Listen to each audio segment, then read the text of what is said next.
पुष्पाञ्जलिः हरिः ॐ जगनेन जगमय जन्तु देव स्थानि धर्माणि बधमान्या सन्ना तेहनाकं महिमानः सचन्तयत पूर्वे साध्याः शान्तिदेवाः हरिः ॐ सेवन्दिगामगुलचम्पटपाटलाजै पुण्या गजाति करवेल रसाल पुष्पै बेलप्रभालि तुलसी दलमञ्जुरेवे तं पूजयामि जगदीश्वर मे प्रसीद नाना सुगन्ध पुष्पाणि यथा कालोद्भवानि च पुष्पाञ्जलिर्मया दत्त्वा ग्रहाणाय परमेश्वरः मंद पुष्पांजलि समर्पयामि।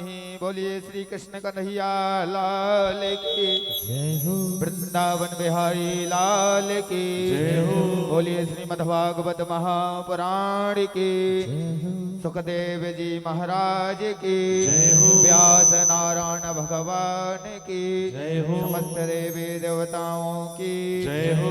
जय जय श्री राधे, जय जय श्री राधे, जय जय श्री राधे श्याम। समस्त भक्तजन यथा स्थान पर बैठ करके आज की पावन पुनीत दिव्यमय कथा में सभी प्रवेश करेंगे। जैसे कि धुंधकारी मोक्ष इत्यादि मधुर मधुर कथाएं आप सभी को परम पूज्य गुरुदेव जी के मुखारबिंद से आप सभी कथा को श्रवण करेंगे। लीजिए आप सभी के बीच में परम पूज्य गुरुदेव जी महाराज।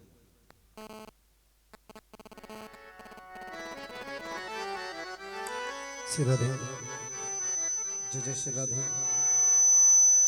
श्री राधे, जय जय श्री राधे, श्री राधे।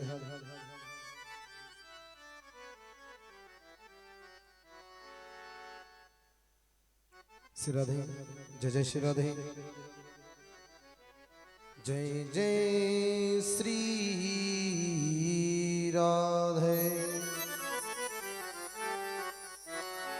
श्री गणेशाय नमः।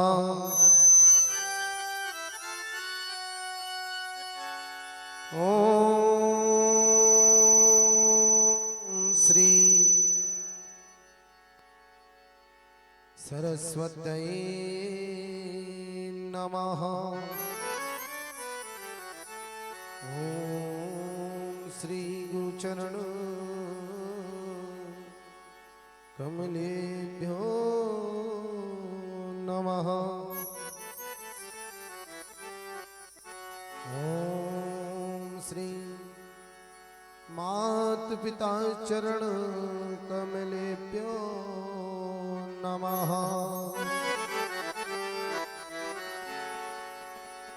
वक्रतुंड महाकाय सूर्यकोटि समप्रभा निर्विघ्नं कुरु मे देव सर्वकार्येषु सर्वदा।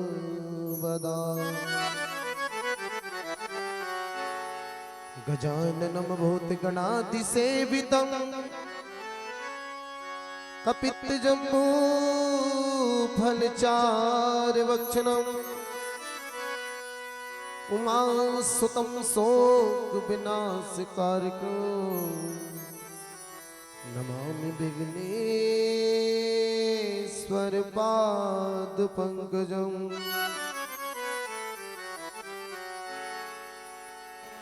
गुरुर्ब्रह्मा गुरुर्विष्णु गुरुर्देव महेश्वरा गुरुर्साक्षात् परब्रह्म तस्मै श्री गुरुवे नमः। बुद्धिहीन तनु जानिके सुमिरौ पवन कुमार बल बुद्धि विद्या देहु मोहि हरहु कलेश विकार। मात पिता सेवा करो पुत्र गणेश समान। तुम भी पूजित होंगे अमित गुणों की खान। सच्चिदानंद रूपाय विश्वोत्पत्त्यादि हेतवे तापत्रये विनाशाय श्री कृष्णाय वयं नमः। जय जय श्री राधा रमण, जय जय नवल किशोर, जय गोपी चित चोर प्रभो, जय जय माखन चोर। आई हो तो प्रेम से लो हरि का नाम। सब झंझट को छोड़ के बोलो जय जय सीताराम।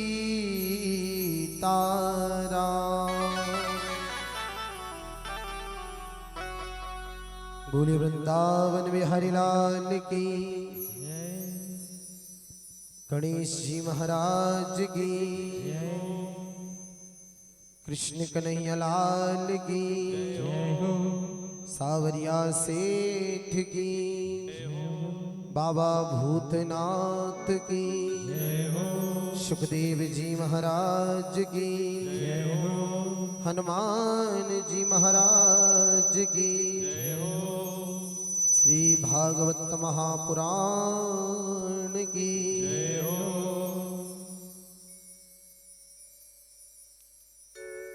पवित्र पावनी श्रीमद् भागवत महापुराण के श्री चरणों में मेरा कोटि कोटि प्रणाम। मेरे नवल किशोर, मेरे भाग्य विहारी, मेरे सावरिया सरकार के श्री चरणों में इस दास का कोटि कोटि प्रणाम। मेरे इस ग्राम हथौड़ा ग्राम में जहां तहां जो भी देवी देवता विराजमान हैं, उनके श्री चरणों में मेरा कोटि कोटि प्रणाम। पवन सुत हनुमान के श्री चरणों में मेरा कोटि कोटि प्रणाम। माई खेड़ापति माई के श्री चरणों में मेरा कोटि कोटि प्रणाम।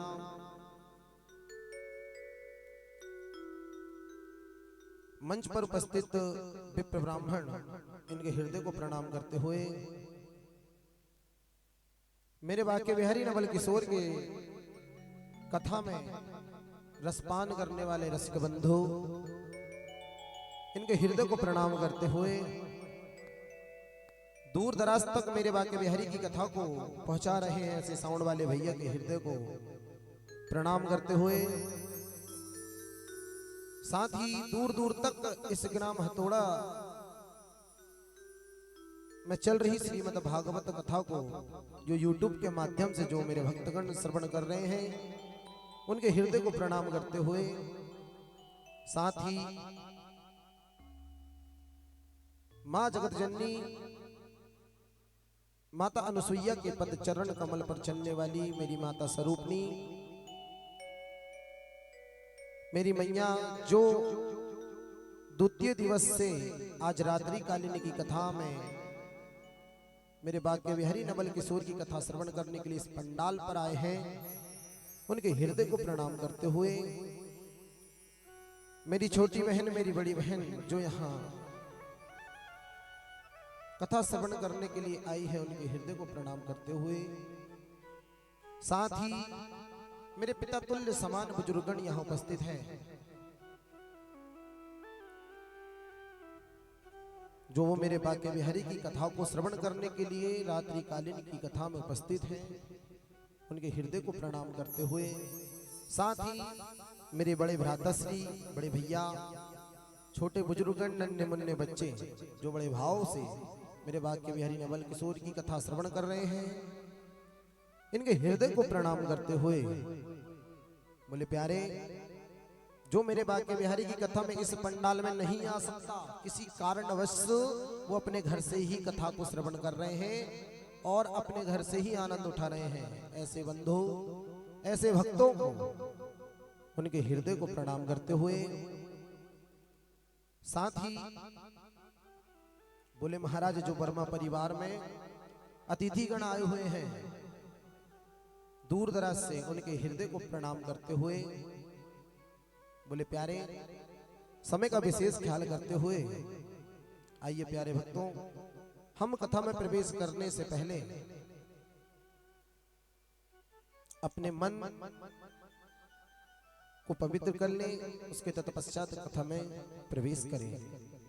बोलिए वृंदावन बिहारी लाल की, बोलो राधे राधे, जोर से बोलो। 2 दिन हो गए हैं, हम 7 दिन के लिए आए हैं, है ना, शायद 5 दिन बच्चे होंगे, उसके बाद ये सावरिया सरकार नहीं मिलेगा, आप स्वयं ही याद करोगे, आप स्वयं ही याद करोगे कि आया था एक, कुछ तो सिखा के चला गया, तो बोले क्या, राधे राधे। साथ ही आपने दिन में कथा श्रवण की है कि राधे राधे कितना जरूरी है ना। बोलो वृंदावन बिहारी लाल की, राघवेंद्र सरकार की, हो अनमोल तेरा जीवन। जो घर से बैठ कर के कथा श्रवण कर रहे हैं ना, उनके लिए, और जो यहाँ बैठे हैं पर सिर्फ ताका झांकी बजाने वाला कैसे बजा रहे हैं, पंडित जी कैसी कथा श्रवण करा रहे हैं इत्यादि, उनके लिए भी ध्यान से सुनना। हम भाई जो बोलते हैं स्पष्ट बोलते, पेट में कोई बात नहीं रखते, क्योंकि हम जहाँ भी कथा करते कुछ ग्रहण नहीं करते, पानी और चाय के अलावा, है ना। तो ध्यान से सभी लोग जोरदार ताली के साथ बोले वृंदावन बिहारी लाल की जय हो अनमोल तेरा जीवन यूं ही गवा रहा है, अनमोल तेरा जीवन यूं ही गवा रहा है, अनमोल तेरा जीवन यूं ही गवा रहा है, अनमोल तेरा जीवन यूं ही गवा रहा है। किस ओर तेरी मंजिल किस ओर जा रहा है,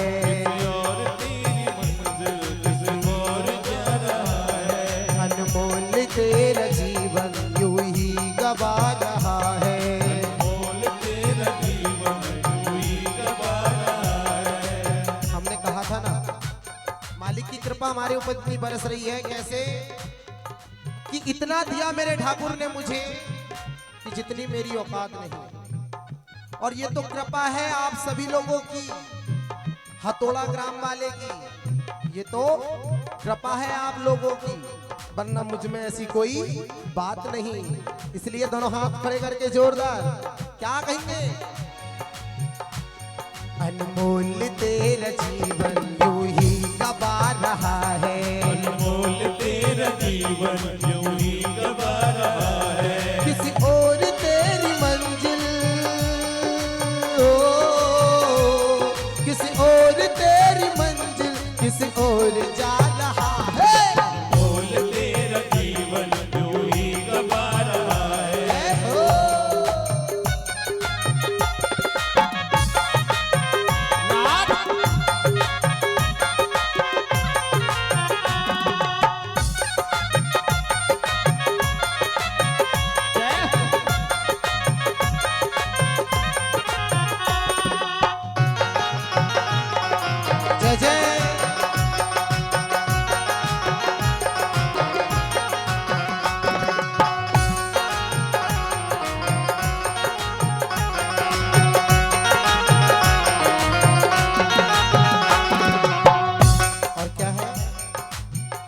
व्यक्ति आया है, जन्म लिया है, अपने कामों में व्यस्त है, हाथ दिया भगवान ने ताली बजाने के लिए, किस लिए दिया है?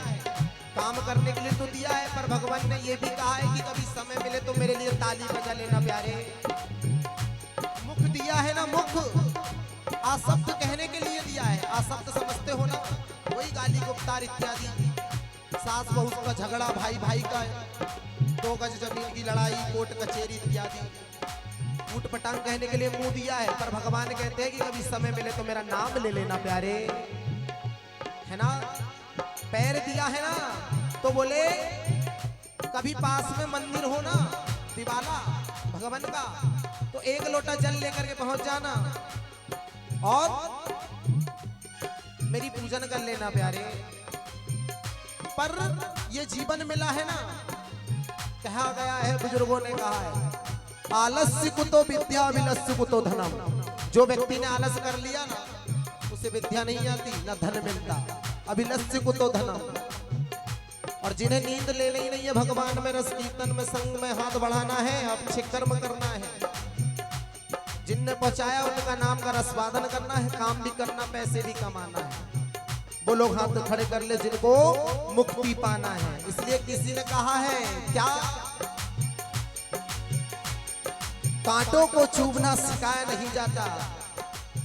पुष्प लगा है, उसमें कांटे हैं, काहे के? गुलाब का फूल देखे, उसमें कांटे होते हैं। जो अच्छी चीजें होती उसमें कांटे होते हैं, समझना। इसलिए कांटों को चूमना सिखाया नहीं जाता और फूलों को खिलना सिखाया नहीं जाता। कोई बन जाता है खुद ब खुद अपना, क्योंकि किसी को अपना बनाया नहीं जाता। इसलिए अनमोल अनमोल तेरा जीवन यूं ही गवा रहा है, अनमोल तेरा जीवन यूं ही गवा रहा है, अनमोल तेरा जीवन यूं ही गवा रहा है, अनमोल तेरा जीवन यूं ही गवा रहा है। सपनों की नींद में ही ओ, सपनों की नींद में ही यह रात ढल न जाए, सपनों की नींद में ही यह रात ढल न जाए, पल भर का क्या भरोसा, कहीं जान निकल न जाए, पल भर का क्या भरोसा, कहीं जान निकल न जाए। गिनती की है ये सांसें, समझना, गिनती की है ये सांसें, यूं ही लुटा रहा है, अनमोल तेरा जीवन यूं ही गवा रहा है, अनमोल तेरा जीवन यूं ही गवा रहा है। किसी और तेरी मंजिल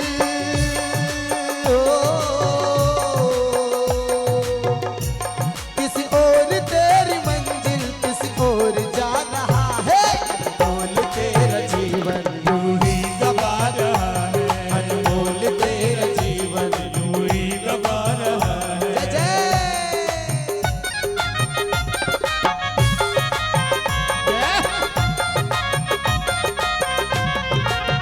श्री राधे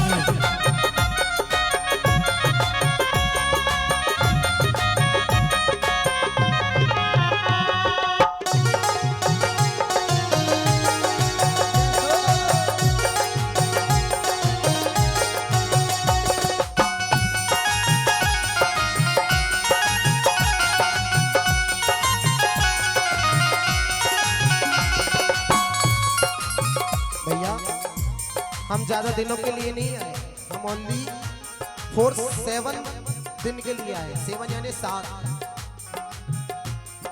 है ना। कहा गया है, किसी लेखक ने कहा है, क्या क्या लिखा है कि दान देने से मान नहीं घटता और मान देने से सम्मान नहीं घटता।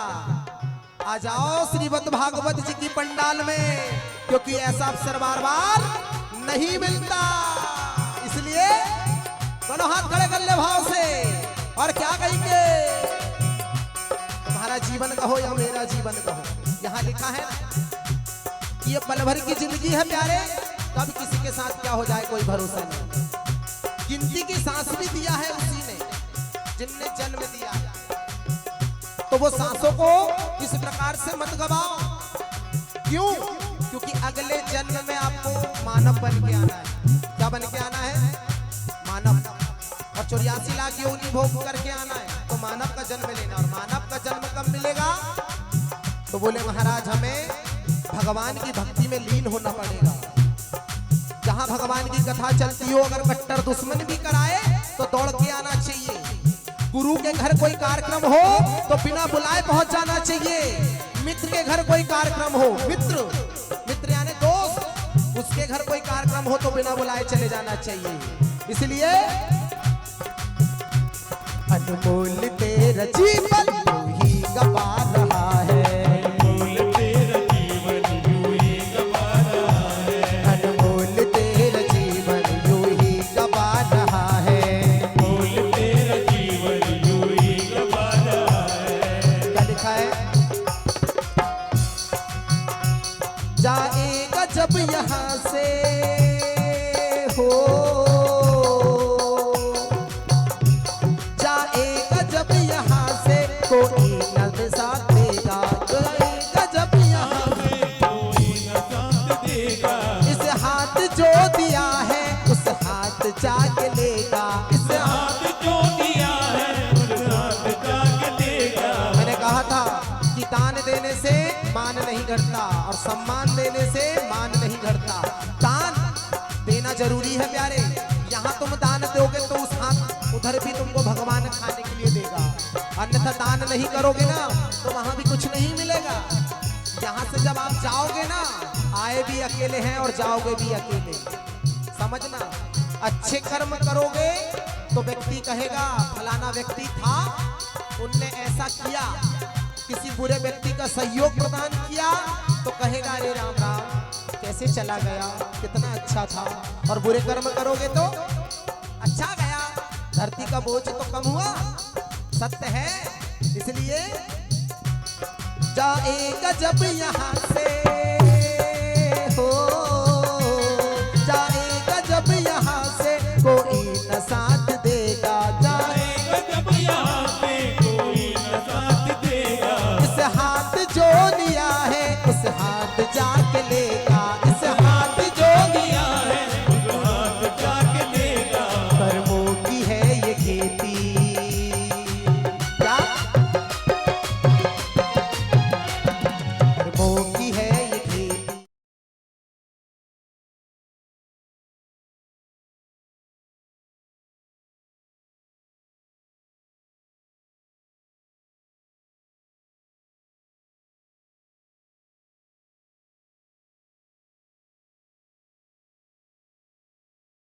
है ये खेती हो, कर्मों की है ये खेती हो, कर्मों की है ये खेती, फल आज पा रहा है, अनमोल तेरा जीवन यूं ही गवा रहा है, अनमोल तेरा जीवन यूं ही गवा रहा है, अनमोल तेरा जीवन यूं ही गवा रहा है।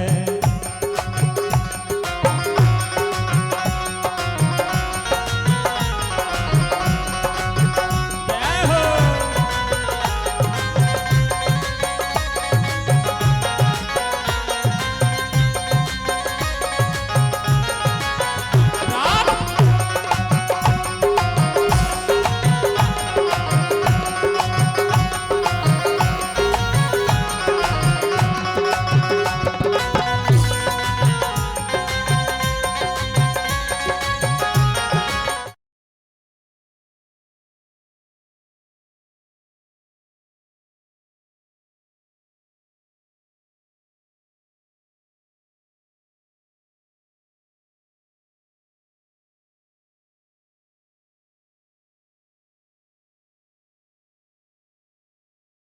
ममता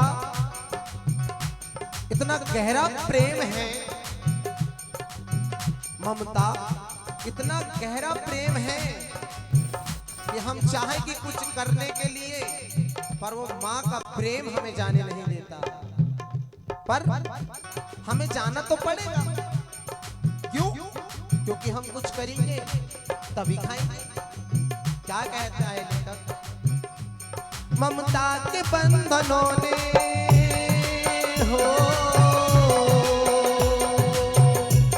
ममता के बंधनों ने आज तुमको घेरा, ममता के बंधनों ने आज तुमको घेरा, सुख में सभी है साथी कोई नहीं है तेरा, सुख में कभी साथी कोई नहीं है तेरा, तेरा ही मोह तुझको हो, तेरा ही मोह तुझको कब से रुला रहा है, अनमोल तेरा जीवन यूं ही गवा रहा है, बोल तेरा जीवन यूं ही गवा रहा है, बोल तेरा जीवन यूं ही गवा रहा है, बोल तेरा जीवन यूं ही गवा रहा है, अनमोल तेरा जीवन यूं ही गवा रहा है, बोल तेरा जीवन यूं ही गवा रहा है, बोल तेरा जीवन यूं ही गवा रहा है, बोल तेरा जीवन यूं ही गवा रहा है, बोल तेरा जीवन यूं ही गवा रहा है, बोल तेरा जीवन यूं ही गवा रहा है। बोले वृंदावन में हरिलाल की जय हो, सावरिया सरकार की जय हो, बोलो राधे राधे, थोड़ा जोर से बोल लो। प्यारे भक्तों, आज हमारी द्वितीय दिवस की रात्रिकालीन की कथा है, और कथा तो हरि कथा अनंता, ग्रंथ का था नहीं है, था यानी इतनी गहरी है कि तुम जिस जगह से चले जाओ, जहां से चले जाओ, कुछ भी निकाल के पढ़ लो, कोई भी पुराण निकाल के खोल लो, बोले महाराज था ही नहीं है। नाना किस्म के उपनिषद है, 18 पुराण तो है, 4 वेद भी है, पर उसके बाद भी कहा है ना कि अनेक प्रकार के ग्रंथ कलाकारों ने अनेक अनेक प्रकार की कथा उनके वर्णन किया है और ग्रंथों की रचना की है। बहुत अच्छे लेखक ने कहा था, हमने दिन में कहा था कि कल्प भेद हरि चरित्र सुनाए। बहुत कल्प बीत गए, अनेक कल्प चले गए, और अनेक कल्पों में अनेक अनेक ब्राह्मणों ने, अनेक अनेक साधु संतों ने, तपस्वी ने अनेक प्रकार की कथा कर डाली, मगर फिर भी मानव सुधरा क्या? सुधरा क्या? इस गांव में अभी तक कितनी कथा हुई? 4 हो गई, 4 हो गई, जो चौथी है बताओ। फिर भी भगवान की कथा कहां बैठ के सुननी चाहिए ये भी पता नहीं है। दद्दा जी ऐसे आ जाओ धरा में, क्योंकि इसी से ही जीवन है हमारा।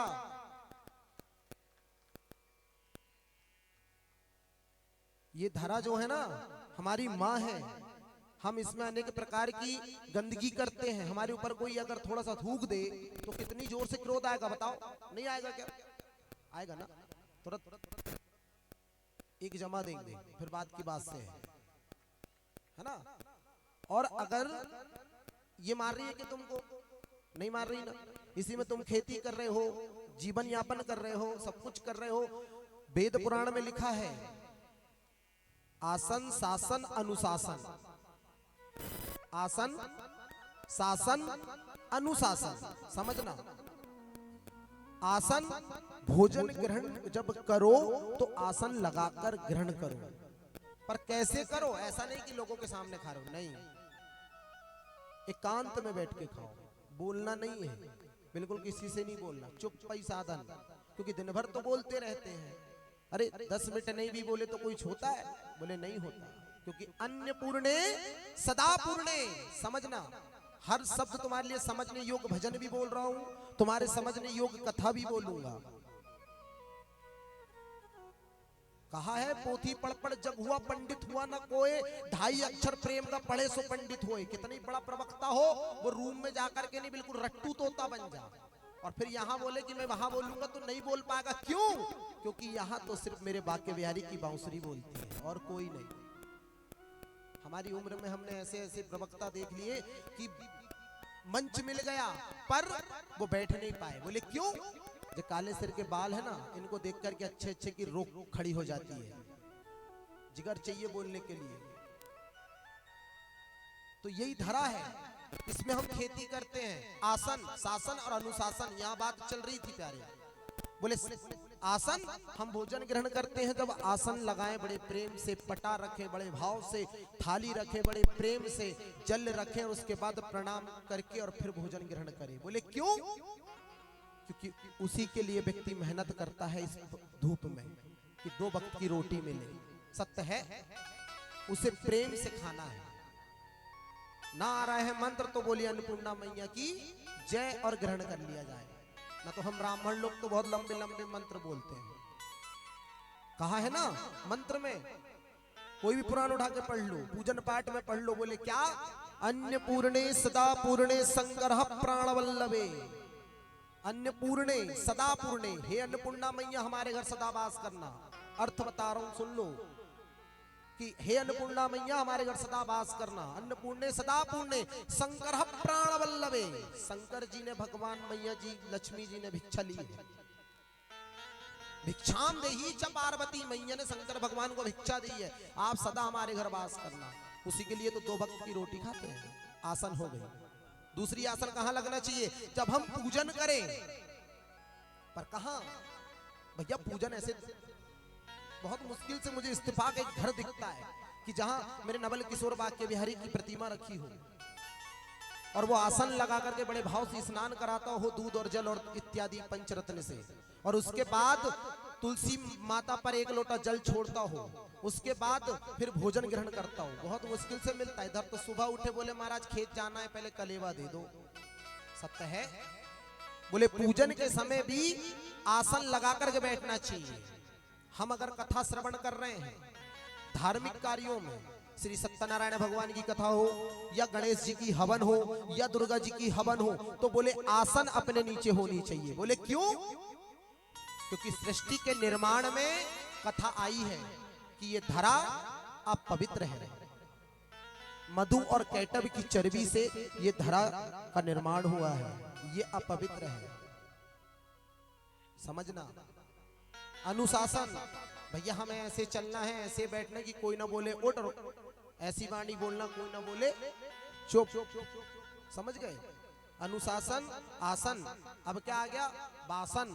बासन यानी अपने घर में जो धर्म पत्नी होती है उसे, वो घर की लक्ष्मी होती है, पर्दे के अंदर रहनी चाहिए। शाम के समय झाड़ू भर लगाने के लिए निकले, बस नहीं कहा तो पड़ोसन से बोल रही है सामने, और कोई बुजुर्ग व्यक्ति जा रहे तो घूंघट ऐसा डला हो तो और ऐसे कर लो महाराज। सत्य है। बोलो राधे राधे। बोले वृंदावन बिहारी लाल की। तो बोले महाराज हम रात्रिकालीन की कथा, दिन की कथा श्रवण कर रहे थे, आत्मदेव जी की कथा बड़े भाव से चल रही थी। महाराज थोड़ी से फिर से पीछे लूंगा कि आत्मदेव जी बहुत ज्योतिषी थे, तपस्वी थे। उनके घर संतान नहीं थी। गांव वाले उन्हें उटपटांग कुछ भी बोलने लगे कि रे बांझ ब्राह्मण, इनको क्या पूजन पर बुलाएंगे इत्यादि चलते फिरते। एक दिन तरस आ गई उनको गांव से और अपने घर से, तो वो तपस्या करने के लिए क्या, वो तो प्राण त्यागने के लिए जाने लगे थे। उनकी जो धुंधली देवी थी वो बहुत क्रूर प्रवृत्ति की थी। क्रूर प्रवृत्ति बोले तो कि अपने घर की बात वहां, वहां की बात वहां, वहां की बात वहां, जिसको कहते चुगलखोर। बस अपनी सुंदरता चेहरा कुछ छुपा लिया, बना लिया, बस सीताराम। काहू से लेना काहू से दोस्ती, अपना मन चंगा कटौती में गंगा। ये थी धुंधली देवी। साधु जी ने उनको फल दिया, कहा इसको खिला देना, गर्भ हो जाएगा, गर्भ धारण हो जाएगा। पर धुंधली देवी ने ग्रहण नहीं की। क्यों? क्योंकि बिनु सत्संग विवेक ना होई। बोले धुंधली देवी का सत्संग बेकार लोगों के साथ था। उन्होंने जितनी भी उनकी सखी सहेली से पूछी, अड़ोसन पड़ोसन से, कि मुझे फल आया है मैं खा लूं, तो उन्होंने सबने मना कर दिया। किसी ने तो डर बता दिया कि अरे बहुत पीड़ा होती है, तेरी ये सुंदरता दिख रही है ना, वो खत्म हो जाएगी। हाँ, इस डर के कारण धुंधली देवी ने ग्रहण नहीं किया। उसके गाय ने ग्रहण कर ली। उनके घर जो गाय थी, जो आज तक उन्होंने किसी बछड़े को जन्म नहीं दिया। अब धुंधली देवी ने अपनी सहेली कहो या बहन कहो, नाना किस्म की कथा है, उनसे उनके पुत्र को ले ली और धन दे दी अपने घर का। उसका पालन पोषण करने के लिए उनकी बहन को भी बुला लिया। ये अक्रूर प्रवृत्ति का हो गया। कौन? धुंधकारी। बचपन से ही उधम करने लगा, पत्थर मारना, लड़ाई झगड़ा करना, बाहर का झगड़ा अपने घर पे लाना। आत्मदेव जी कहते धुंधली देवी से कि देवी तुम्हारा बच्चा देखो झगड़ा कर रहा है, मेरा भी बच्चा। तो कहती धुंधली क्या मेरा बच्चे की कोई गलती थोड़ी ना है, वो मारते होंगे तभी मारता हो। यहाँ बात खत्म हो जाती थी। इधर क्या हुआ कि गैया मैया को बच्चा जन्म हुआ, जिसके कान गऊ के समान, बाकी सब मानव जैसा। उसका नाम आत्मदेव जी ने वेद पुराण से देख करके गोकर्ण रख दिया। आताताई धुंधकारी के कारण आज आत्मदेव जी बन चले गए। साथ ही गोकर्ण जी ने अपने पिता का कारोबार ज्योतिष में इत्यादि, जो तपस्वी थे और विद्यापाठी थे, तो बोले महाराज वो उनके जैसे निकल गए। अब धुंधली देवी अपनी जो थी, धुंधली जी, वो 40 चुगड़ी में रहती थी, तो उनका पुत्र धुंधकारी उद्यमी बन गया। महाराज वैश्या रख लिया धुंधकारी ने। वैश्या रखने के तत्पश्चात आज चोरी चपाटी करके वैश्यों का पेट भरने लगा। रानी ने कही कि यार कहीं राजा साहब को पता चल गया तो हमको दंड देंगे, इसलिए धुंधकारी को मार डाला। मर गया धुंधकारी। तो बोले महाराज बहुत दिनों बाद तपस्या में गोकर्ण जी आए। यहीं से चल रही थी कथा, सत्य है। अब गोकर्ण जी जब आए तो गांव वाले ने हाल बताया कि महाराज तुम्हारा जो भाई है ना धुंधकारी, वो नहीं रहा, पर वो हमें रात्रि कालीन में परेशान करता है। बोले क्यों? बोले वो तो प्रेत बन गया। जैसे ही प्रेत का नाम लिया तो बोले महाराज, गोकर्ण जी कहने लगे आपने कुछ कार्यक्रम किया, कुछ किया क्या? तो बोले महाराज कुछ तो नहीं किया। तो गोकर्ण जी स्वयं गया जी में जाकर के और उनका श्राद्ध करके आ गए। बोले महाराज गया जी क्यों जाना? बोले महाराज गया नामक एक राजा था। ध्यान से सुनना, हम कहीं कहीं पर बताते ये कथा, बाकी ना तो क्रम से चलती रहती है। एक गया नामक एक राजा था। अब वह राजा परम विष्णु भक्त था, परम विष्णु भक्त था। एक बार बोले महाराज वहां शिकार खेलने के लिए वन की ओर चल पड़े। उन्होंने तीर कमान ताना, निशान लगाया था। उन्होंने निशान काय में लगाया था? बोले मृग में। तो बोले महाराज वह हिरण का बच्चा भाग गया और जाकर के वहां तीर किसे लग गई? ब्राह्मण को लग गई। और जैसे ही ब्राह्मण को लगी ना महाराज, तो वैसे ब्राह्मण जोरों से चिल्लाएगी, हे नारायण। तो ये भागते हुए चले गए। ये राजा गया राजा जो थे बहुत सज्जन थे। ये जैसे ही उनके पास पहुंचे तो कहने लगे, अरे ब्राह्मण देव, विप्र ब्राह्मण देव, क्या हो गया? मेरे से बहुत बड़ा पाप हो गया। क्योंकि यह राजा जानता था क्या कि विप्र धेनु सुर संत हित लीन मनुज अवतार। अरे मेरे से ये बहुत बड़ी गलती हो गई। मेरे प्रभु विष्णु स्वयं ब्राह्मण का रूप धारण करते हैं और ब्राह्मण को मैंने ये क्या कर दिया इसके साथ? ब्राह्मण देव के सामने हाथ जोड़ करके खड़े हो गए गया देव। गया राजा हाथ जोड़ करके खड़े हो गए, बोले ब्राह्मण देव मुझे क्षमा करें। अरे मैं तुझे क्या क्षमा करूं, मैं तुझे क्या क्षमा करूं? बोले जा तू एक काम कर, असुर बन जा।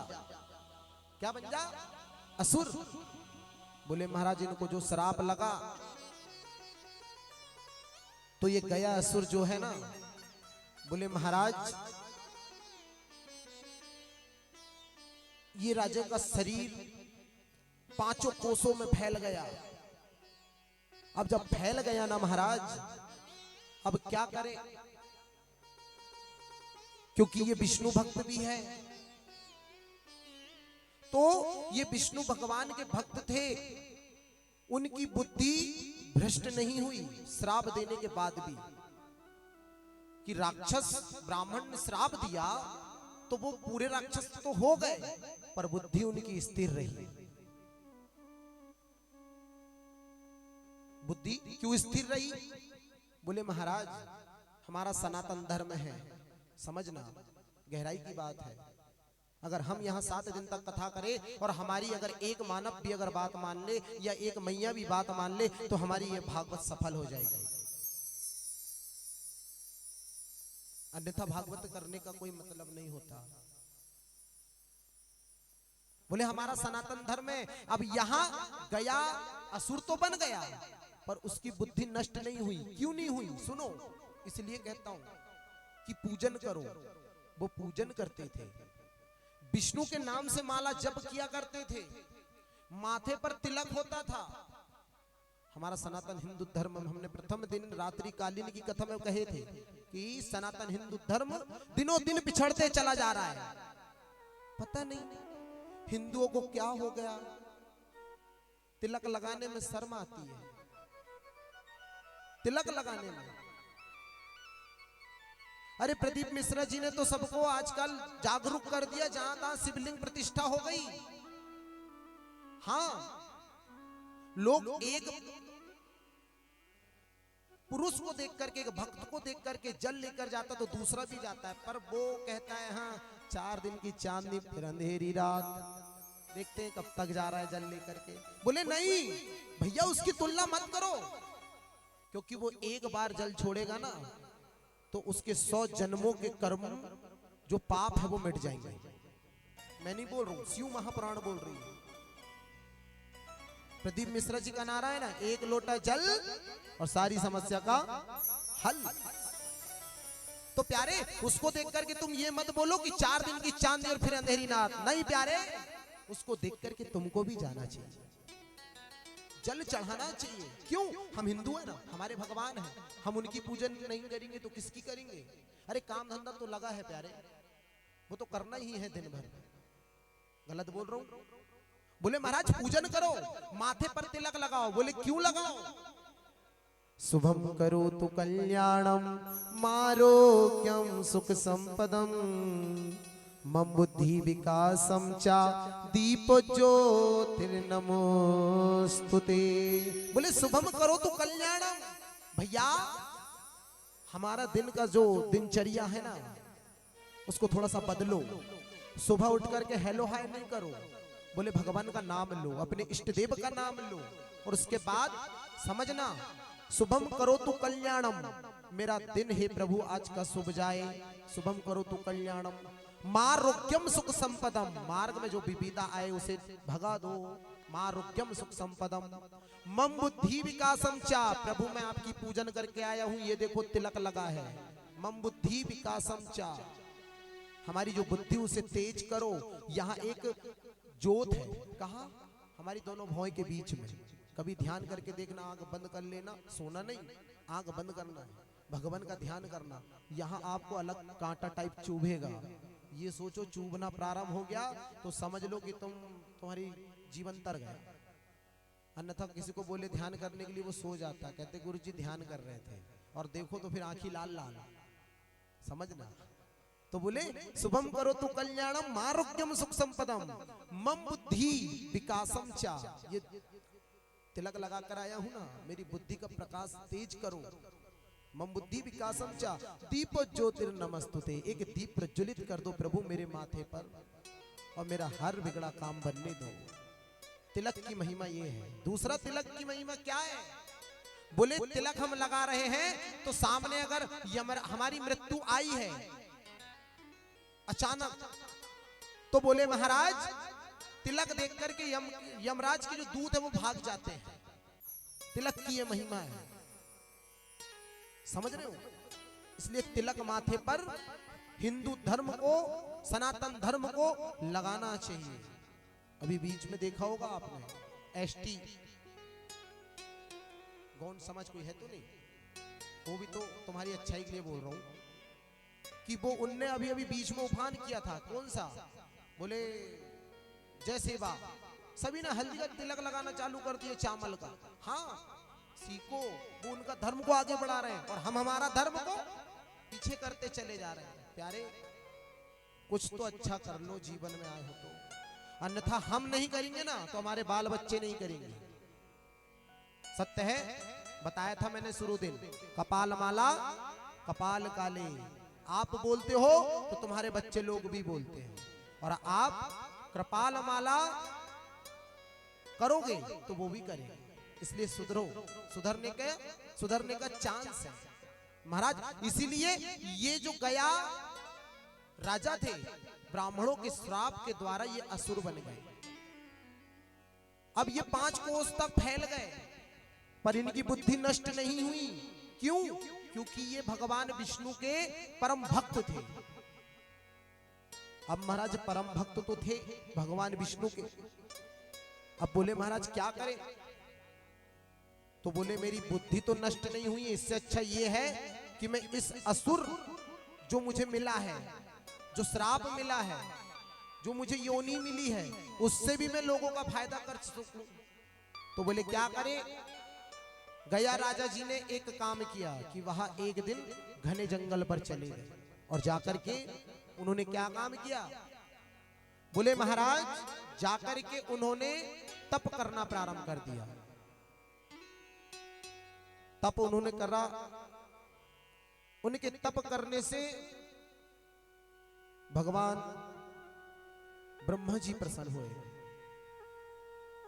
और ब्रह्मा जी जब प्रसन्न हुए ना तो उन्होंने कहा प्रभु मुझे एक ब्राह्मण का श्राप लगा है, जिन्होंने मेरे से कहा है कि तू असुर बन जा। पर मैं आपसे वरदान मांगता हूं प्रभु कि आप मुझे ऐसा वरदान दीजिए कि जिससे बोले जो भी मेरे दर्शन करे, जो भी जीव मेरे दर्शन करे, बोले महाराज वहां स्वर्ग में लीन हो जाए। कहां लीन हो जाए? स्वर्ग में। महाराज ब्रह्मा जी ने तथास्तु कह दिया। अब जैसे ही तथास्तु किया बोले महाराज, तो अब धरा की लीला ही अपरंपार हो गई। धरा यानी धरती की, कि जितने भी व्यक्ति हैं सारे पाप करते, और पाप जैसे करते तो बोले महाराज ये गया असुर के आकर के दर्शन कर लेते और पाप खत्म हो जाता। क्यों? क्योंकि इन्होंने ब्रह्मा जी से वरदान मांगा है ना कि मेरे दर्शन जो भी करे उसका पाप खत्म हो जाए, उसको मुक्ति अच्छी मिले। तो सभी लोग जो असुर थे, जो पाप करने वाले थे, वो पाप करते और आकर के गया असुर के दर्शन कर लेते, उनके पाप खत्म हो जाते। बोले महाराज देवताओं की नैया डगमगाने लगी, देवताओं की नैया डगमगाने लगी। बोले क्यों? सारे पापी स्वर्ग में चले गए, नरक तो खाली हो गया, नरक खाली हो गया, अब क्या करें? तो बोले महाराज देवताओं ने प्रार्थना किया परब्रह्म विष्णु से और कहे कि हे प्रभु, हे सृष्टि के रचयिता, आप हमारी रक्षा करो। बोले क्यों? क्या हुआ? बोले तुम्हारा अनंत भक्त गया राजा ब्राह्मण की हत्या करके बोले महाराज इनको श्राप लगा है, असुर बन जा। तो गया असुर बन गया। ब्रह्मा जी ने वरदान दे दिया कि जो भी दर्शन करेगा पापी व्यक्ति अच्छा व्यक्ति, तो बोले वो मुक्ति को पाएगा। तो बोले महाराज कोई भी आ रहा है जो भी पापी है, पाप करने वाला, दर्शन कर लेता है। और बोले महाराज वो स्वर्ग में चला जाता है, अब यहां नरक में कोई नहीं है। तो बोले क्या करें? बोले एक काम है। भगवान विष्णु ने कहा तुम सुनो, सारे देवतागण अपने अपने धाम पहुंच जाओ, जो कुछ करना है मुझे करना है। भगवान विष्णु ने क्या काम किया कि एक ब्राह्मण का रूप धारण किए और गया असुर के पास पहुंच गए और कहने लगे हे राजन, बोले हमें कोई अच्छा स्थान बताइए कि जिसके करने से साप शुद्ध हो। ऐसा स्थान बताइए कि वो स्थान शुद्ध हो, पवित्र हो। अब असुर देवता विचार करने लगे, अरे यार यहां तो धरा भी बोले तो अपवित्र है। बोले सबसे बड़ा पवित्र तो मैं ही हूं। बोले क्यों? बोले ब्रह्मा जी ने मुझे वरदान दिया है कि मुझे जो भी देखेगा वो बैकुंठ पहुंच जाएगा, स्वर्ग पहुंच जाएगा। तो बोले मैं ही पवित्र हूं। बोले विप्र ब्राह्मण आप ऐसा करो, आप ना मेरे ऊपर ही यज्ञ कर डालो, मेरे ऊपर ही यज्ञ कर दो। तो बोले ठीक है तैयारी करो। बोले महाराज उनके वक्ष स्थल में, बोले महाराज भारी हवन कुंड बनाया गया। वक्ष स्थल हवन कुंड बनाया।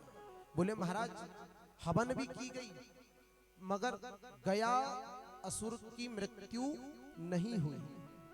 अब जैसे गया महाराज, गया असुर की मृत्यु नहीं हुई ना, तो बोले महाराज ठाकुर जी कहने लगे अब क्या करूं, तुम्हारी तो मुक्ति च नहीं हुई और इन्हें मुझे मारना है। तो उन्होंने स्पष्ट कह दिया कि गया मैं तुम्हें मारने आया था, तुम्हारे ऊपर हवन कर डाला, फिर भी तुम नहीं मरे। तो बोले प्रभु ये तो छोटी सी बात है, आप मुझे मारना चाहते हो ना मार दो, पर बोले मैं 2 वरदान मांगूंगा जो तुम्हें देना होगा। भगवान ने कहा बोलो क्या बात है? तो बोले पहली इच्छा मेरी ये है, ठाकुर जी ध्यान से सुनना। बोले बोलो, आपकी जो इच्छा होगी हम तैयार है देने के लिए। क्यों भाई? जिससे तकड़ी किलो जो होती है, पापी व्यक्ति इसमें आते तो वो भी इसमें समाहित हो रहा है इनके दर्शन करने मात्र से। तो भाई समय पे तो गधा को बाप बनाना ही पड़ता है, चाहे तुम हो चाहे हम हो, सत्य है। तो बोले ठीक है भैया कहो क्या बात है। बोले हवन करते वक्त जितने भी देवी देवता प्रत्यक्ष अप्रत्यक्ष, समझना प्रत्यक्ष यानी प्रतिष्ठित, अप्रत्यक्ष यानी जो प्रतिष्ठित नहीं है, समझना वो, और मुझ में जो निवास करते हैं वो जब तक सूरज और चांद रहेंगे वहां मेरे में निवास करेंगे। तो वो भगवान विष्णु ने कह दिया अच्छी बात है। दूसरी बात बोले तो बोले श्राद्ध पिंड दान करने से मुक्ति मिलती है। श्राद्ध अपन 13वीं करवाते हैं, होती कि नहीं इधर 13वीं? नहीं होती। हमारे क्षेत्र में तो भैया महीना होता है, चंद्रवंशी समाज है, सूर्यवंशी समाज में होती है 13वीं। तो बोले श्राद्ध पिंड दान करने से जो फल मिलता है और फिर भी मुक्ति जो व्यक्ति चला गया उसे नहीं मिलती, तो बोले वो व्यक्ति आकर के सिर्फ गया जी में जाकर के अच्छे मन से भाव से कह दे कि हे गया महाराज, मेरे जो पूर्वज है उनको मुक्ति प्रदान करना, पिंडदान तो मत करना क्योंकि मन है ही नहीं तो पिंड कहां से दान करोगे, समझना। तो बोले जो व्यक्ति भाव से आए, सिर्फ हाथ जोड़ करके कह दे मेरे से कि मेरे पूर्वजों को स्वर्ग प्रदान करना, तो बोले उनकी इच्छा भी संपन्न होनी चाहिए। भगवान ने तथास्तु कह दिया। क्या कह दिया भगवान ने? तथास्तु कह दिया। तब से ही गया जी जाने का महत्व है। अब बोले महाराज इधर गोकर्ण ने तो गया जी में जाकर के पिंडदान कर दिया, श्राद्ध कर दिया, पर फिर भी ये इतना जे धुंधकारी इतना कहना चाहिए क्रूर बुद्धि का था कि इसकी आत्मा को फिर भी मोक्ष नहीं मिला। तो भैया बोले मैं और क्या करूं? बोले भैया धुंधकारी कहने लगे गोकर्ण भैया मेरी मुक्ति के लिए कुछ तो उपाय बताओ, तुम ही कर सकते हो जो कुछ भी करते हो। तो बोले ठीक है अभी तो रात्रि कालीन है, मुझे सोने दे, शयन करने दे, सुबह देखते हैं। बोले ठीक है। अब सुबह धीर से भैया दीवाल को भी कान होते हैं, सभी गांव वाले को पता चल गया। सारे ग्रामवासी गोकर्ण जी के पास आ गए और कहने लगे क्या हुआ महाराज ब्राह्मण देवता हमें बताओ। बोले कुछ नहीं, बस मानव अवतार में धुंधकारी आया, मेरे से प्रार्थना किया, कहा भैया मेरी मुक्ति करवाओ। समस्त गांव वाले गोकर्ण से कहने लगे कि हे विप्र ब्राह्मण, हे विप्र ब्राह्मण आप ही कर सकते हो इसकी मुक्ति धुंधकारी की, अन्यथा कोई नहीं कर सकता। धुंधकारी की मुक्ति के लिए आज गोकर्ण जी ने सूर्य देव का ध्यान किया। किसका ध्यान किया? सूर्य देव का। किसका ध्यान किया? सूर्य देव। अब बोले सूर्य देव कैसे? बोले प्रत्यक्ष देवता सूर्य है, एक पृथ्वी प्रत्यक्ष देवी है, नाग देवता प्रत्यक्ष है। बोले अभी भी अपने यहां ऐसे 5-6 चीजें ऐसी है जो प्रत्यक्ष रूप से देवता भी विराजमान है, समझना। खैर कभी कभी नाम याद आते, कभी कभी आते नहीं। अपने हिंदू धर्म में जो पूजन होती है किसी भी चीज की, तो सूर्य जब तक रहे तब तक पूजा मानी गई है, अन्यथा पूजा नहीं मानी गई है, पुराण बोलता है। भागवत जी की कथा कहो, देवी महापुराण कहो, इत्यादि जो भी कहो, वो दिन में ही हो जाना चाहिए, क्योंकि प्रत्यक्ष देव सूर्य है। क्यों? क्योंकि हम मानवों के अंदर 10 इंद्रियां विराजमान हैं, 10 इंद्रियां एकाग्र नहीं है। अभी हमारे भैया भर बैठे हैं, हमारी भाभी जी घर के अंदर है, काहे तो बाड़ी पीछे के दरवाजा लगा के है, हाँ, पर उनको जो नहीं पता कि हमारे घर भी कुछ कार्यक्रम हो रहा है, कथा चल रही है, तो हम कथा में आके बैठ जाए, क्योंकि उनको ये पता ही नहीं है कि मीरा आपकी कृपा से सब काम हो रहे हैं। भूल गए वो, बस उन्हें घर की चिंता लगी है, वो उधर ही ठीक है, दोनों सियाने बैठ जाते हैं बस। हाँ, तो बोले महाराज उन्होंने सूर्य देव का आराध्य किया और कहा क्या? ऐहि सूर्य सहस्त्रांशो तेजोराशि जगतपति अनुकंपयमां भ्रगता ग्रहाणां दिवाकरा। दिवाकरा भी संस्कृत में है। बोले दिवाकर भी नाम सूर्य का ही है। उन्होंने सूर्य देव का आराधना किया। किन्ने? गोकर्ण ने। कहा प्रभु मुझे ऐसा कोई मार्गदर्शन दीजिए जिससे मेरा भाई धुंधकारी प्रेत बना है उसे मुक्ति मिल जाए। भगवान सूर्य नारायण ने कहा गोकर्ण तुम खुद तो इतने तेजस्वी हो, आप बोले ऐसा करो श्रीमद् भागवत जी करवाओ जिससे उनको मुक्ति मिल जाएगी। तो बोले ठीक है महाराज। उन्होंने अनुमति सूर्य देवता से ले लिया, गांव वाले से एकत्र करके उन्होंने ऐसी टाट पंडाल बना लिया। अब उसके बाद एक बांस बुलवाए 7 पोर का। कितनी पोर होना चाहिए? 7 पोर। और 7 पोर का एक बांस को लेकर के उसमें एक नारियल रख करके उसको बांध दिया। अब महाराज कथा प्रारंभ हुई। तो जैसे ही कथा प्रारंभ हुई तो वैसे ही धुंधकारी महाराज बांस के ऊपर आगे बैठ गए। पंडित जी कथा बताए, जब तक श्रोता सुने। आरती हुई तो महाराज बढ़िया, जो तुम बैठे हो ना चटाई में, थोड़ा सा फुल पैंट धूल में गंदा हो जाता होगा, या एकाध डस्ट वगैरह कचरा लग जाता होगा, तो उसको भी झटके महाराज तेरी कथा तू जान, हम जे चले हमारे घर, हम तो प्रसाद खान आए थे। हो सके वर्मा जी ने भंडारा का प्रोग्राम रखे हो तो वो भी खाने आए थे। अरे महाराज जी हम तो तुमको देखने आए थे, झटके बढ़िया और चले। तो बोले नहीं ऐसा नहीं करना चाहिए। बोले कुछ ना कुछ अपने घर यहाँ से ले जाना चाहिए। भागवत जी का महत्व है, झटकना नहीं चाहिए। बढ़िया उठो, प्रसाद ग्रहण करो और अपने घर को चले जाओ। अगर यहाँ का एक छोटा सा तिनका भी चला गया ना तुम्हारे यहाँ, तो महाराज मत पूछो। धन्य धानम समोघ्रते, धन धान से परिपूर्ण हो जाएगा। हाँ महाराज, उन्होंने कथा प्रारंभ किए, जैसे आप बैठे उसी प्रकार से वो भी बैठे थे। और महाराज जी आरती करे, कथा सुनाए, आरती करे, और महाराज जी जैसे नीचे उतरे वैसे ही महाराज ग्राम वाले भी चले जाए। ऐसे 7 दिनों तक कथा चली। श्रीमद् भागवत जी 7 दिवसीय यज्ञ है, ज्ञान यज्ञ 7 दिन तक ही चलता है, दिन में ही होती है। वो तो क्या है कि अपन ग्रामीण क्षेत्र के हैं तो रात्रि कालीन में भी सुना देते कि भैया कोई काम काज इधर उधर गए होंगे, सत्य है। तो बोले महाराज दिन में कथा होती, संपन्न होती, समय होता, ब्राह्मण देवता चले जाते तो पीछे पीछे पूरे श्रोता भी चले जाते। अकेला धुंधकारी बांस में बैठ करके यहाँ की रक्षा करता और कथा श्रवण करता। 7 दिनों तक एक स्थान पे बैठ करके धुंधकारी ने कथा को श्रवण किया।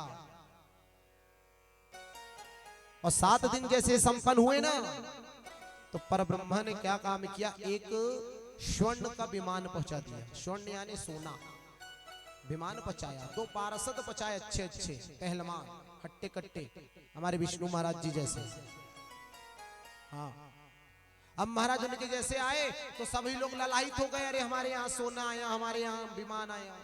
बोले भैया धुंधकारी कहाँ है, जाओ बैठ जाओ। तो उन्होंने सोचा कि हम भी बैठ जाएंगे। अरे सबको धुतकाल करके भगा दिए उन्होंने, अरे हट तुम जाओ। बोले क्यों? बोले एक स्थान पर बैठकर किसी भी एक अकेला व्यक्ति जिन्होंने कथा को श्रवण किया। बोले वो कौन? तो बोले धुंधकारी, यही भर मुक्ति को पाएगा। अब गोकर्ण जी हाथ जोड़ करके खड़े हो गए दूतों के सामने, प्रभु हमें भी ये विमान चाहिए, क्या करें? तो बोले तुम फिर से श्रीमद् भागवत जी का आयोजन करो। फिर से टाटपट्टी इत्यादि पंडाल लगाया, ब्राह्मण देव को बुलाया, भक्ति भाव से श्रीमद् भागवत का आयोजन किया। सारे नगरवासी आकर के कथा में श्रवण किए। 7 दिन एक स्थान पर बैठ करके कथा श्रवण किए। जहां तक कुत्ता बिल्ली जीव जंतु जानवर जो भी है सब आकर के बैठे, उन्होंने कथा को श्रवण किया। 7 दिन संपन्न हुए तो बहुत बड़ा विमान आ गया, पार्षद भी आ गए। अब पार्षद जी ने भी मना नहीं किए, भैया बोले आओ बैठो, और उनको भी मुक्ति प्रदान कर दी। बोली श्री वृंदावन बिहारी लाल की।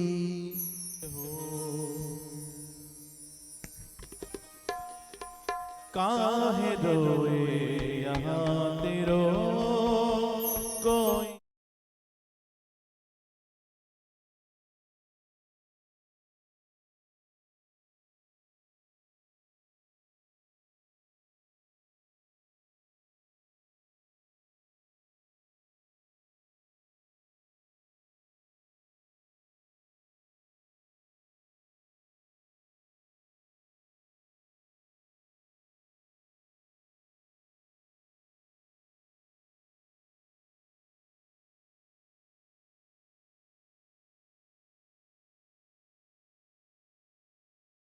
यहाँ तेरो कोई नहीं, काहे रोए यहाँ तेरो कोई नहीं।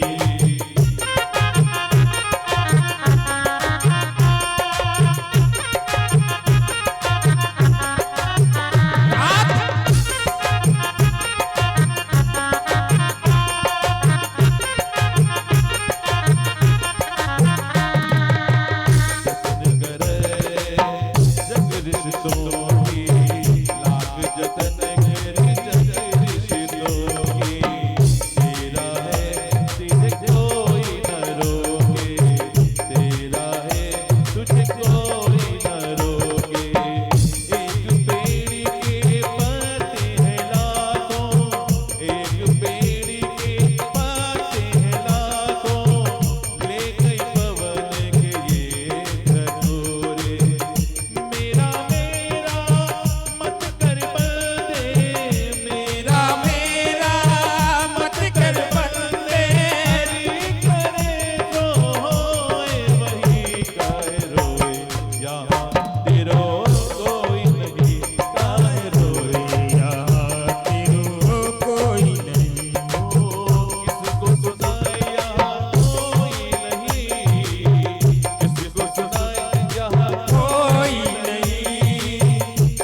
रात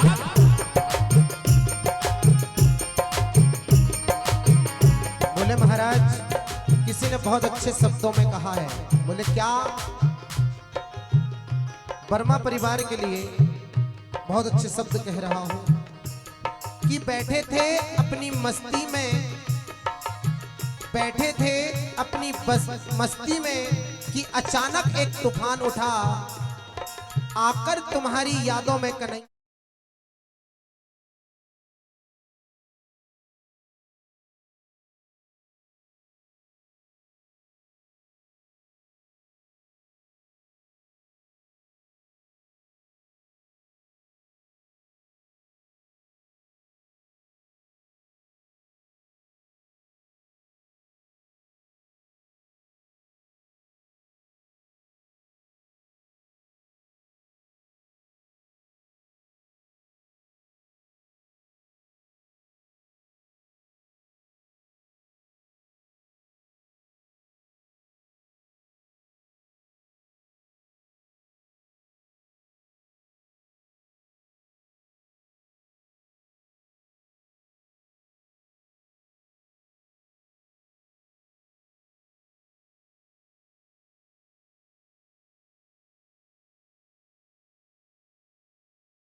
कोई नहीं, किसको सुनाए यहाँ कोई नहीं, किसको सुनाए यहाँ कोई नहीं, किसको सुनाए यहाँ कोई नहीं, काहे रोए यहाँ तेरो कोई नहीं, काहे रोए यहाँ तेरो कोई नहीं।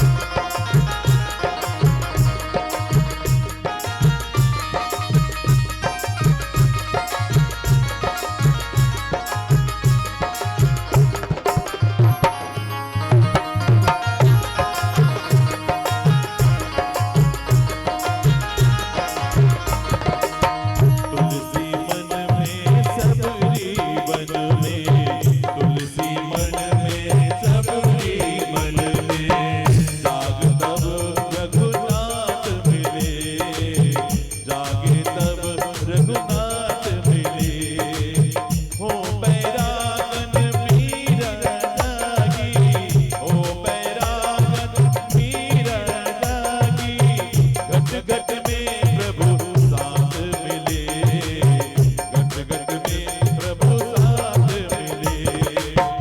अब के भगता जाग जाए से, अब के भगता जाग जाए से, हरि मिले तक सोए नहीं, काहे रोए यहाँ तेरो कोई नहीं, काहे रोए यहाँ तेरो कोई नहीं, किसको सुनाए यहाँ कोई नहीं, किसको सुनाए यहाँ कोई नहीं, किसको सुनाए यहाँ कोई नहीं, काहे रोए यहाँ तेरो कोई नहीं, काहे रोए यहाँ तेरो कोई नहीं, काहे रोए यहाँ तेरो कोई नहीं, काहे रोए यहाँ तेरो कोई नहीं। बोले वृंदावन बिहारी लाल की जय हो। बोलो राधे राधे। जोर से बोलो। इनको थोड़ा ज्यादा प्रसाद देना, इनको थोड़ा ज्यादा प्रसाद देना, और हर दिन इनको काजू किशमिश देना। सुबह अगर ये लोग दिखे तो इनको केला सेब जरूर उठा के देना, ठीक है? फिर से बोल लो, आप लोगों को भी काजू किशमिश का प्रसाद चाहिए तो नहीं चाहिए?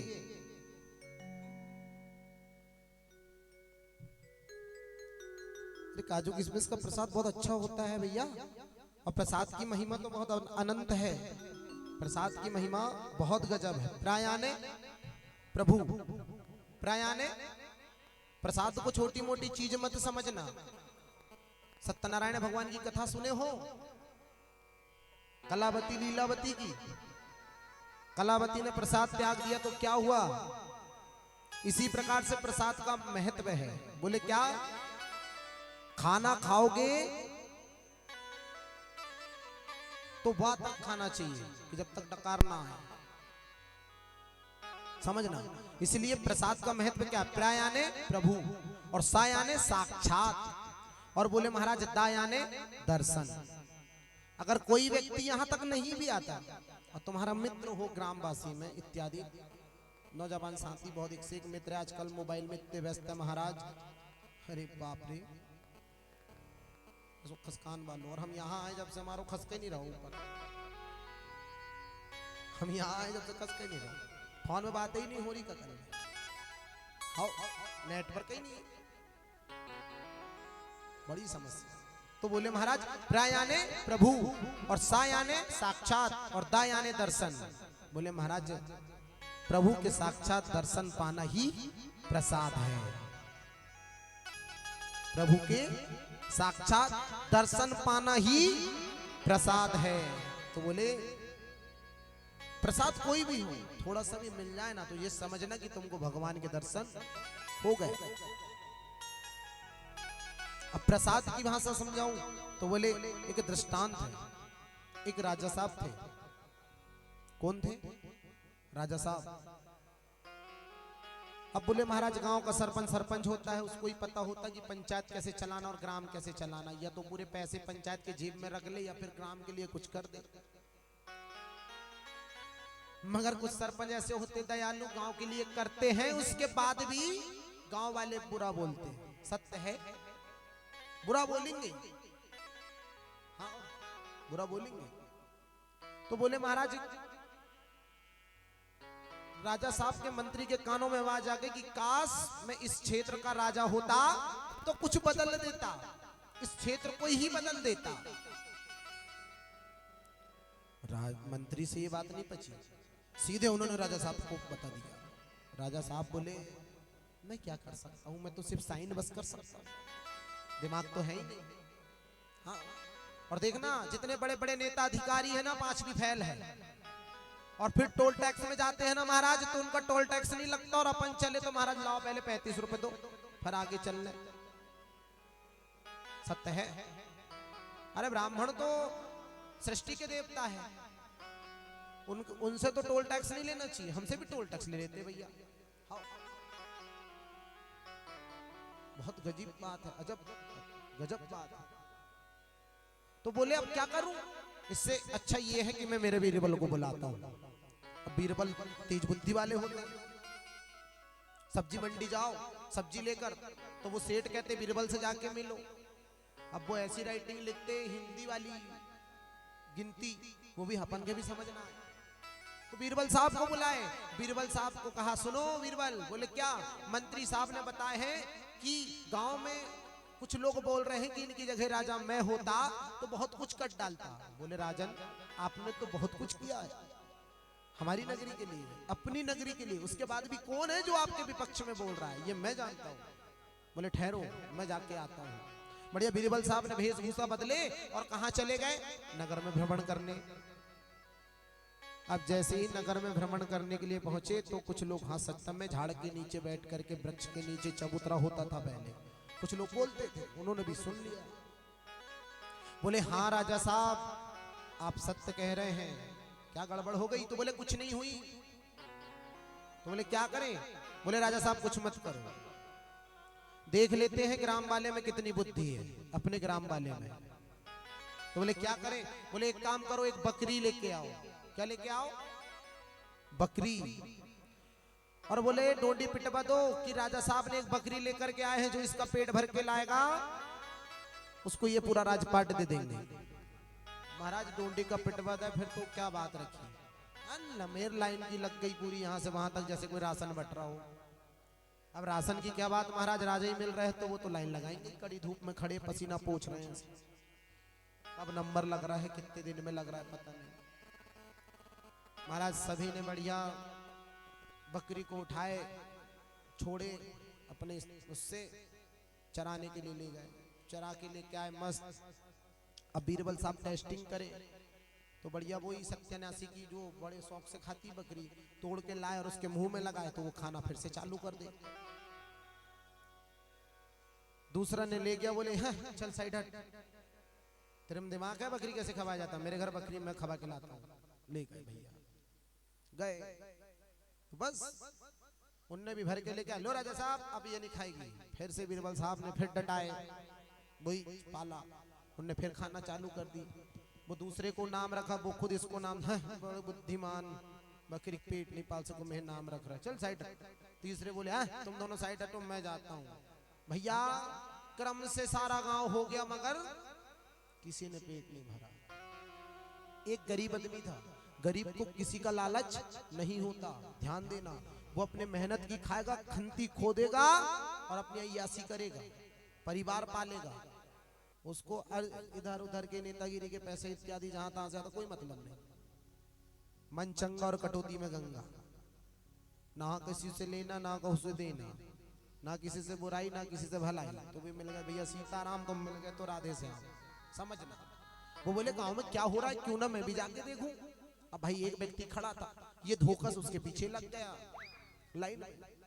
तो बोले अच्छा, एक तो भाई कहने लगे जे देखो ये राजपाट करेंगे, खंती खोदने में टाइम नहीं, जे राजपाट करेंगे बताओ। बोले भाई हो के क्या बात है?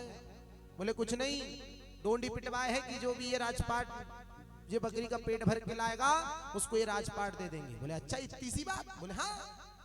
अरे बोले मैं दिमाग से बिना चूना चाक मट्टी के बोले सीध धरे बोले खंती खोद देता हूँ यार, तो ये तो हम बात है। हाँ भलाई पढ़ा लिखा नहीं हूँ। बोले अच्छा? बोले हाँ। उसका नंबर लगा, बोले राजा साहब आप क्या हो तो मैं ले जाऊं।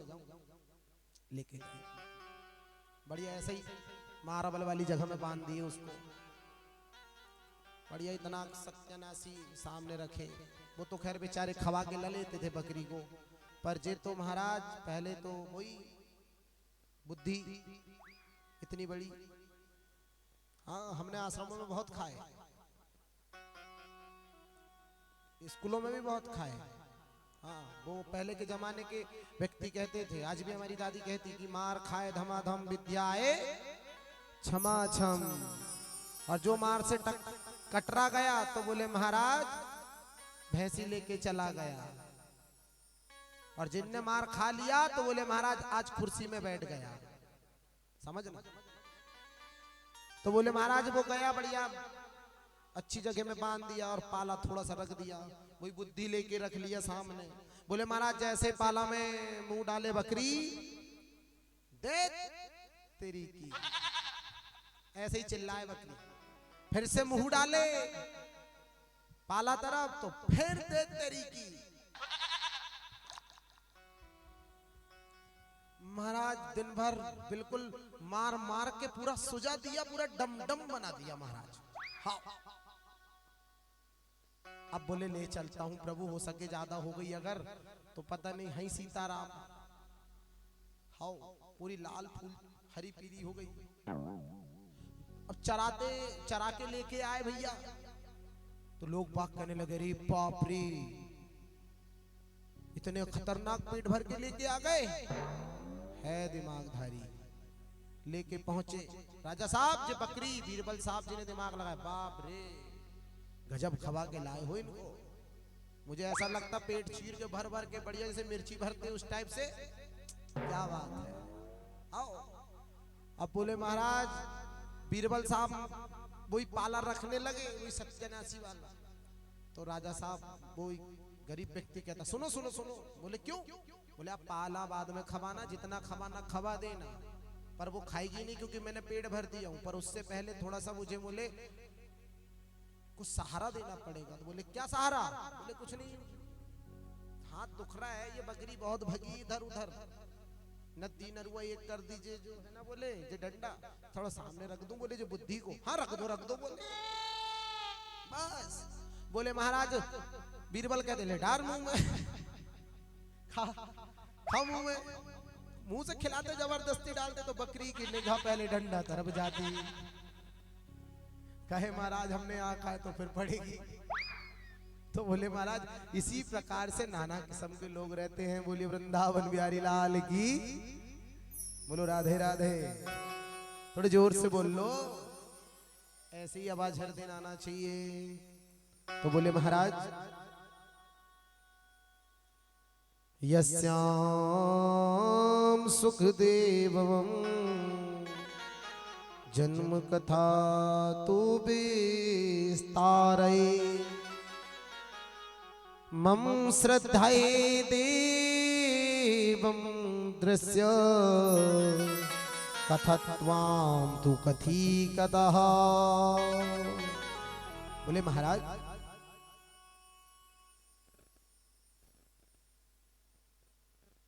एक समय भगवान शंकर और माता पार्वती जी बैठे हुए थे। अब ये नारद जी का काम ही ऐसा है।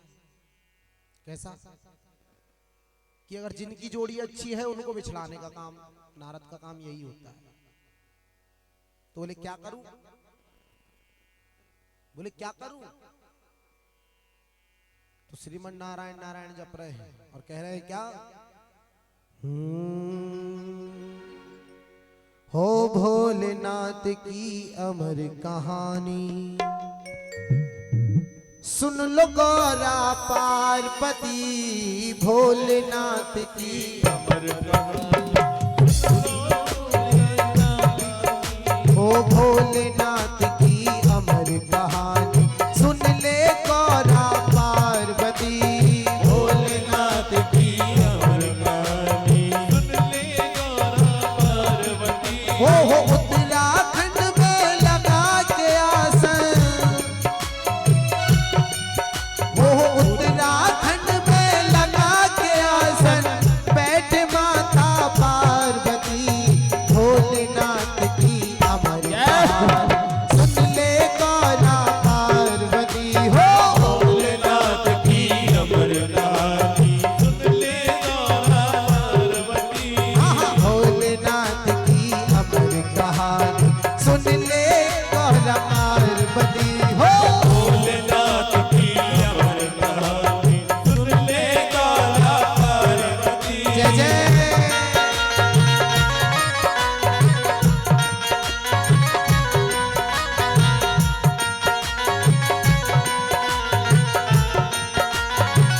जय जय।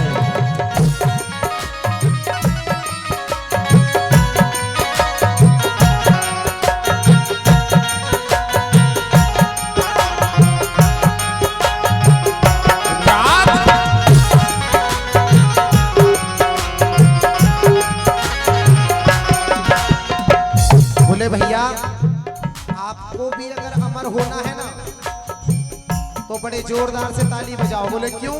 ठंड के दिन नहीं है, हाथ भगवान ने दिया है ना, धीरे धीरे ठोको, ना हो तो ऐसे कर लो और ऐसे ठोको, पर बजाओ जरूर, क्योंकि महत्व दिया है ताली बजाने का। क्यों? कीर्तन चल रहा है, और नहीं तो नेता के गले में जयमाला डालो, पूरा हथेली लाल हो जाती है। हाँ, क्यों? क्योंकि वो देखेगा ना कि फलाने पटेल हमारे जयमाला डली तो ताली बजे। कुछ नहीं भैया, चुनाव के समय 500 दे देने सरपंच साहब ताली बजाने के। पर यहाँ 500 नहीं मिलेगा, यहाँ तो सीधे मुफ्ती मिलेगी। अब किसके किस्मत जग जाए प्यारे, कोई भरोसा नहीं। इसलिए आपको भी अमर होना है ना। क्या बात है, क्या कहेंगे?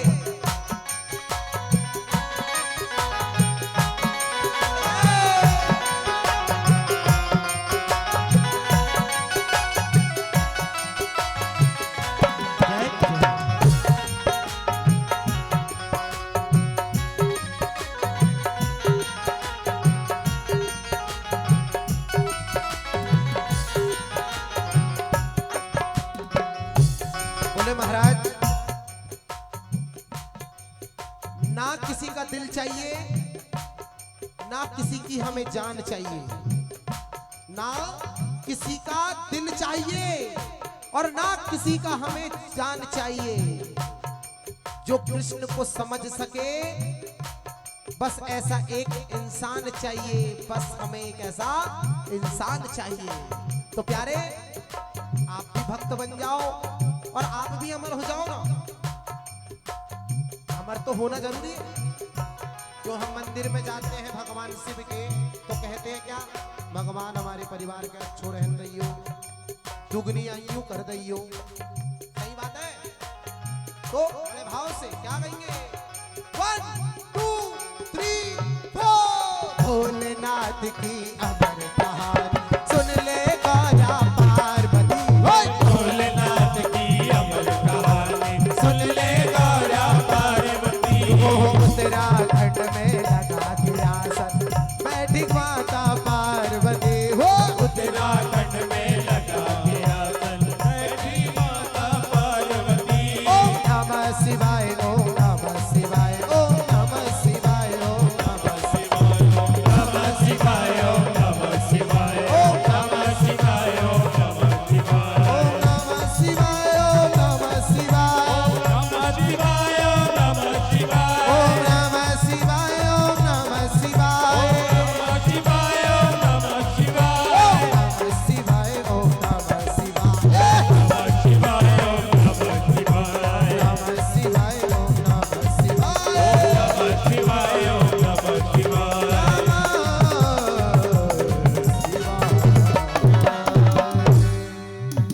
बोली शंकर भगवान की। बोले महाराज अब क्या हुआ कि नारद जी मन में विचार करने लगे कि यार ये दोनों साथ में हैं, क्या करें। तो बोले कुछ नहीं, आज थोड़ा सा आनंद लेते हैं। तो बोले ठीक है।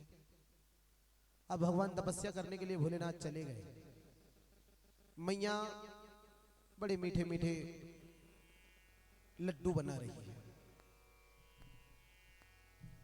अब जैसे नारद जी पहुंचे तो कहने लगे मैया ये लड्डू किसके लिए बन रहे हैं। बोले खाएंगे ना, आइए देवर्षि की बैठिए, आप भी लो दो चार। अरे मैया दो चार में कुछ नहीं होगा, पहले एक खाऊंगा, स्वाद कैसा है बताऊंगा, उसके बाद ना हो तो पूरे के पूरे ले जा लूंगा। अच्छा बोले हाँ।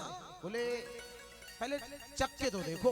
उन्होंने बड़े प्रेम से एक उठाया और थोड़ा थोड़ा सा खा रहे थे नारद जी, और बातें भी हो रही थी कि मैया तुमसे भोलेनाथ कितने प्रेम करते हैं। तो बोले अत्यधिक बहुत प्रेम करते हैं। बोले कैसे। बोले भंगिया भी वो मेरे हाथ की पीते हैं। बोले अच्छा और क्या क्या करते हैं मैया। बोले तपस्या करने जाते हैं तो मेरे से पूछ के जाते हैं। बोले मेरे अलावा उनका तप कोई भंग नहीं कर सकता, ना तो क्रोध हो जाते हैं। बोले हाँ। बोले सारी बात बताते। बोले हाँ। बोले मैया एक बात बोलूं। तो बोले क्या। बोले तुम्हारे पति परमेश्वर के गले में जो मुंडों की माला डली वो काहे के लिए डली और क्या डली है बोले वो पूछ लेना एक बार। और बोले लड्डू बहुत स्वादिष्ट है। मैया मेरे पास तो टाइम नहीं है, नारायण नारायण निकल पड़े। मैया लड्डू बना रही थी, बनाते बनाते कोपर को खसका दिया। बोले हट। नारद जी ने टेंशन डाल दिए शरीर में, दिमाग उसी में चल रहा है। अब ध्यान करके आए भोलेनाथ बाबा, बस फिर क्या बात है, अपने पति से कुछ चाहिए तो थोड़ा सा मुखड़ा थोड़ा सा नीचे कर लो, छोटा सा मुंह बना लो, भला ही अंदर से खूब हंसो, खूब बोलो, अंदर ही अंदर बहुत नृत्य करो। मगर पति देवता से अगर साड़ी भी चाहिए ना तो हमारे जगत जीजा से पूछ लो। बोले महाराज हाँ हम नागपुर गए थे, जब वो यहाँ भोले महादेव गए थे तब वो नागपुर वाले जगत जीजा जय हो पटांग बोल रहे थे। हाँ तो बोले महाराज आए तो बोले देवी ये कोपर ऐसे क्यों रखा है। तो बोले मुझे नहीं बनाना अब लड्डू वड्डू। अच्छा बोले क्या हो गया आज मैया को, आज मैं बोल कुछ रहा हूँ सुन कुछ रही है, बोल कुछ रही है जवाब कुछ मिल रहा है, क्या करूं। क्या बात है देवी बोलो। बोले आज तक आप सारी दिल की बात बता देते हैं, फिर क्या बात है जो आप मेरे से छुपा के रखे हो। बोले कुछ तो नहीं। अच्छा ये बताओ ये मुंडों की माला काय की माला डली। बोले मुंडों की। बोले काय की, ये तुम्हारी है। बोले तुम्हारी मेरी। बोले हाँ। तो बोले ये आपके पास कैसी है? बोले हम अमर हैं। ओ तो अमर कैसे हैं महाराज, हमें वो भी तनक बता दो। तो बोले नहीं वो बहुत अलग बात है, वो बहुत अलग बात है। नहीं नहीं, नारद जी तभी मैया ने दिमाग लगाई कि कोई ना कोई बात थी और बात यही थी। तो बोले महाराज आप अमर कैसे में हो गए? बोले मैं जितने बार मेरा ये हुआ है, बोले मेरी मृत्यु हुई है, जितनी देर तुमने बोले अपना पूरा माला डाल के रखे हैं, जितने बार जन्म हुआ, जितने बार मृत्यु हुई, बस आपने माला बनाते गए मुंडों की। तो बोले ये तो मेरी माला है। तो बोले आप कैसे? तो बोले हम अमर है ना। मैया ने दिमाग लगाई कि बात तो यही होगी, नारद जी ने तभी बताया। तो बोले अमर कैसे हो गए? तो बोले कुछ नहीं, बस ऐसे ही। बोले ना तो बाबा मन में विचार कर रहे कि आज मैया इतनी जिद क्यों कर रही है, मैं बोल कुछ रहा हूँ वो हो कुछ रही है, एकदम गुस्से से बात कर रही है। भाई साड़ी माड़ी चाहिए हो तो बोल लो, पर इतना नाराज होने का थोड़ी है। मैं जो छुपा के रखा वो भी उगला दिया आज मैया ने। इतना क्रोध है, ज्वाला है शरीर में, मैंने वो भी निकाल दिया जो कभी नहीं निकाला था कि आज हम अमर अजर अमर है। और जो जहां तक की माला की कभी नहीं पूछी, वो माला के बारे में भी बता दिया। तो बोले राज तो खुले गई, पर बात कहां से, जड़ कहां से खुली? बोले ये वृक्ष कहां से उगा? तो जैसे ही आग बंद किए, धन्य है नारद देवता, तुमने हमारे इतना अच्छा जीवन चल रहा था प्रेम का, उसमें तुमने पता नहीं क्या कर डाले और चले गए। हाँ अब क्या हुआ? बस मैया जिद में लग गई। बोले अजर अमर कैसे हुए हमें बताओ। बोले हमने अमर कथा सुनी है। अरे प्रभु अमर कथा? बोले हाँ। बोले हमें भी सुनाओ ना। अरे नहीं नहीं तुमको नहीं सुनाना। बोले क्यों? तुमको बिल्कुल नहीं सुनाना। बोले क्यों नहीं सुनाना? बोले स्त्रियों के पेट में अन्न पच जाता है पर दिल की बात नहीं पचती। नहीं कौन बोला? बोले बोला है ना कि नारी के कितने गुण हैं? 8। हाँ बोले सब कुछ तो ठीक है, पर इनकी जो बातें हैं ना, जो दिल की बातें शेयर करना, इधर उधर की बात करना, वो किसी ना किसी परम मित्र से या अपनी मम्मी से या सास ससुर के बीच में या फिर अपने मायके में जाके बात बोली देती है, चाहे कितना ही प्राइवेट बात हो, क्योंकि उनके पेट में बात पचती नहीं पचती। हाँ नहीं पचती। बोले अच्छा तो अब तो बताना ही पड़ेगा। तो हाँ प्रभु मैं तो सुनूंगी चाहे कुछ हो। आपने कथा की बात कर दी। तो बोले वो यहाँ नहीं सुनाते, चलो उत्तराखंड चलते हैं, वहीं सुनेंगे। बस महाराज क्या हुआ कि वहां चले गए।